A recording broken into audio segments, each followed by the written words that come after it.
महाराज की जय हो। महाराज श्रीमान कुंभकर्ण जी जाग उठे। वाह, कुंभकर्ण जाग उठा।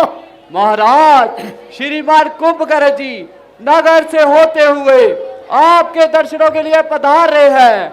श्रीमान कुंभकर्ण को नगर में देख के खुशी की लहरें ही जाग उठी है। अब तो चारों ओर उत्साह ही उत्साह होगा।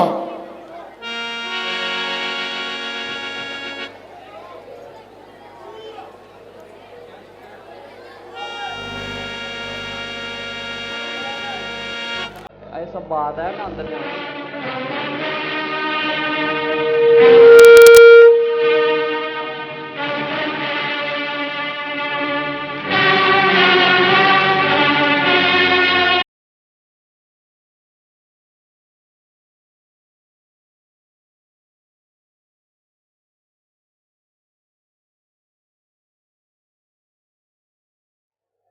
आज की जय हो। महाराज प्रणाम। आयुष्मान भव। महाराज मुझे जो विरूपाक्ष ने सुनाया है, क्या वे सत्य है कि इस समय वानर सेना ने लंका के गिर चढ़ाई कर दी है और लंका पर संकट के बादल छाए हैं? हाँ तात, लंका संकट में आ गई है, इसलिए तुम्हें समय से पहले ही जगा लिया गया है। शत्रु अल्प समय में ही हमारे प्रमुख योद्धाओं को मार चुका है।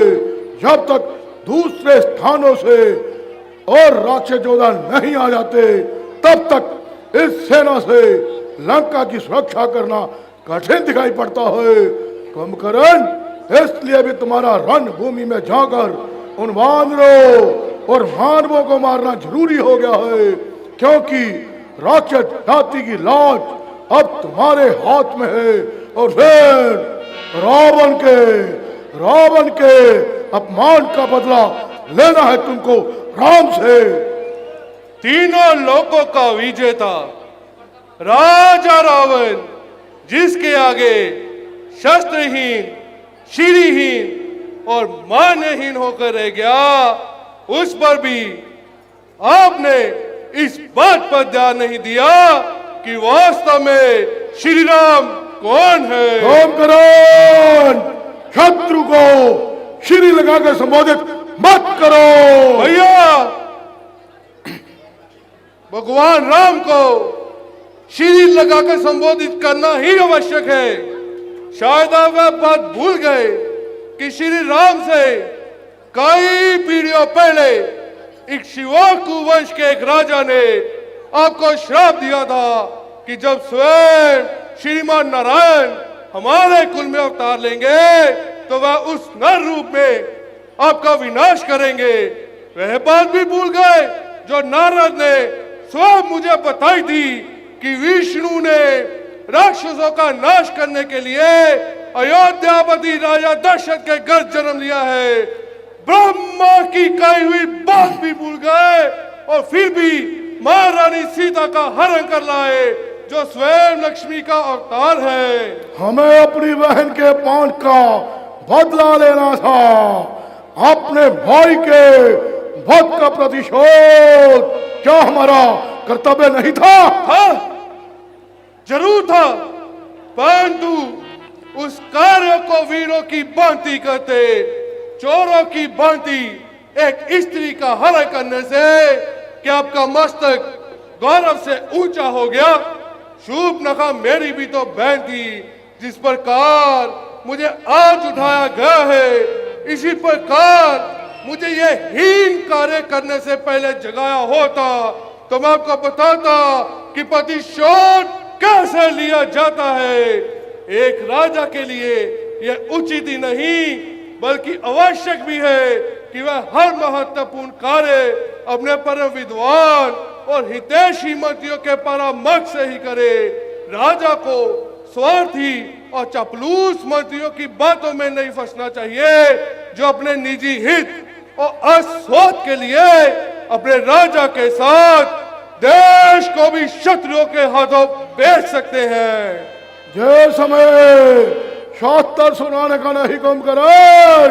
हर बात अपने अपने समय पर ही ठीक लगती है। यही तो मैं कहना चाहता हूं कि भैया आपने उचित समय पर उचित बात नहीं की।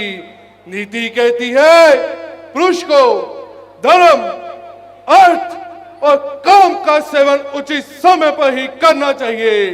जैसे प्रातः काल में धर्म का, मध्याह्न काल सेवन का और रात्रि काल में काम सेवन का विधान है। और इन तीनों में से धर्म श्रेष्ठ है। जहां अर्थ और काम का सेवन धर्म के विरुद्ध हो, वहां हमें इन दोनों की अपेक्षा करके धर्म के अनुसार ही चलना चाहिए। सीता का हरण करते समय आपने धर्म और अधर्म की बात नहीं सोची। मंदोदरी भाभी और भाई विभीषण की नीति और धर्म युग की बात नहीं सुनी।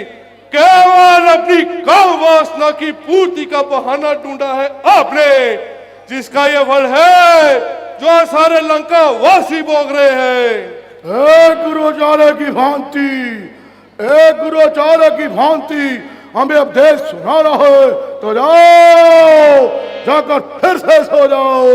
मुझे तुम्हारी कोई आवश्यकता नहीं। जे समय है संकट का, इस समय तुम्हारा क्या कर्तव्य बनता है वही बात करो। मान लिया हमने भ्रम से नारायण को नहीं पहचाना। मान लिया अपने चित्त के मोह में एक स्त्री का हरण कर लिया। मान लिया अपने गौरव और अहंकार में किसी का परामर्श नहीं सुना। इन सब बातों की सब चर्चा करने से इतिहास पीछे नहीं मुड़ जाएगा। जो बीत गया बुद्धिमान उसका शोक नहीं करते, भविष्य की चिंता कर्म योगी नहीं करते। इस समय इस क्षण क्या करना है उसका ही निश्चय करना अवश्य हो जाता है। कुंभकर्ण अवश्य हो जाता है तो निश्चय कर लो कि तुम्हारा अपनी जाति के प्रति कोई कर्तव्य है या नहीं। अरे तुम तो हमें शास्त्र सुना रहे थे। शास्त्र में तो यह भी लिखा है कि यदि भाई ने कोई पाप भी किया हो, वो अपराधी भी हो, तो संकट के समय जो साथ खड़ा रहे, जो सहायता करे, वही भाई कहलाने के योग्य होता है। अपराधी को शिक्षा तो सभी दे सकते हैं, परंतु भाई वही होता है जो संकट के समय साथ खड़ा रहे, सहायता करे, शिक्षा न दे। सोच लो रावण के कारण ही सही, परंतु रावण के साथ सारी राक्षस जाति का विनाश हो जाए तो मेरी सरकार हो या नहीं। अरे यदि मन में कोई संशय है, यदि कर्तव्य का पथ साफ दिखाई नहीं देता तो रणभूमि में जाने से कोई लाभ नहीं। कुंभकर्ण कोई लाभ नहीं। जाकर फिर से सो जाओ। रावण को अपनी आन के साथ जीना और मरना दोनों आते हैं। भैया आपने मुझे ठीक प्रकार से समझा नहीं। मैंने जो कुछ भी कहा एक सच्चा हितैषी होने के नाते कहा, जो मेरा कर्तव्य भी था और अधिकार भी।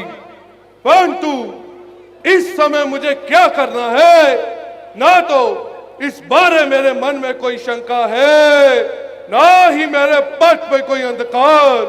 मैं तो छोटा भाई हूं और छोटे भाई का एक ही कर्तव्य है कि जब तक वह जीवित है और स्वस्थ है, उसके बड़े भाई पर कोई भी चिंता या संकट नहीं रहना चाहिए। छोटे भाई के जीते जी यदि बड़े भाई पर कोई चिंता या संकट रह जाए तो धिक्कार है छोटे भाई पर। छोटा भाई मित्र भी है और सेवक भी। कुंभकर्ण तुम लंका की शान हो, हमें तुम पर नाज है। भैया अब आप युद्ध की चिंता भूल जाइए।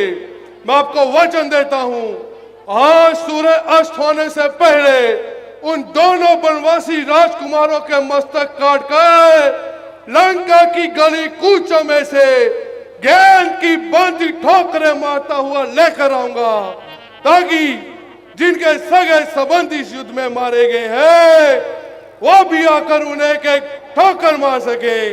यदि आज मैं जीवित रहा तो लंका में विजय का उत्सव होगा। परंतु क्या? परंतु भैया, यदि सबकी बात सच निकली और वह सच में भगवान है, तब भी मैं रणभूमि में पीठ नहीं दिखलाऊंगा। अपनी भाई की आन के लिए रणभूमि में ही लड़ता हुआ मारा जाऊंगा। यह मेरा वचन है। मृत्यु की बात ही मन में क्यों लाते हैं कुंभकर्ण? हम सेना नायक को आदेश देते हैं कि तुम्हारे साथ जाने के लिए चतुरंगी सेना तैयार की जाए। नहीं भैया, मुझे सेना की कोई आवश्यकता नहीं। मैं रणभूमि में अकेला ही जाऊंगा और मेरे हाथों केवल शिव का त्रिशूल होगा। उनकी आधी सेना तो मेरे पांव के नीचे ही आके कुचल जाएगी। भैया, मुझे आज्ञा दीजिए और आशीर्वाद दीजिए। मेरे कारण आपका गौरव और बढ़े। भैया, एक प्रार्थना करूं? कहो। भैया, यदि आज मैं रणभूमि में लड़ता हुआ मारा गया तो समझ लेना उन्हें कोई नहीं जी सकता। तब श्री राम को भगवान मानकर उनकी शरण में चले जाइएगा, जिससे हमारा कुल समूल नष्ट होने से बच जाएगा और आपका राज्य भी अकंटक रहेगा। रानी जब अपने कुटुंबी जनों के साथ बैठकर ऐश्वर्य होता है, वह तभी प्रसन्न और संतुष्ट हो जाता है। कुंभकर्ण, यदि तुम जैसे भाई ही ना रहे, भाइयों के बेटे अपने बेटे मरवाकर कैसे ऐश्वर्य भोग सकेगा जो रावण? जाओ कुंभकर्ण, जाओ, युद्ध की बात करो, युद्ध में विजय की बात करो। तुम अवश्य विजयी हो गए। भैया, मुझे आज्ञा दीजिए और आशीर्वाद दीजिए।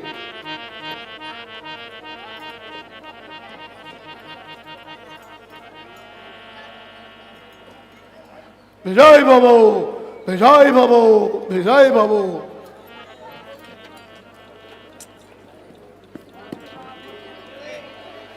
जय शंकर, जय शंकर, जय शंकर, जय शंकर। जय शंकर।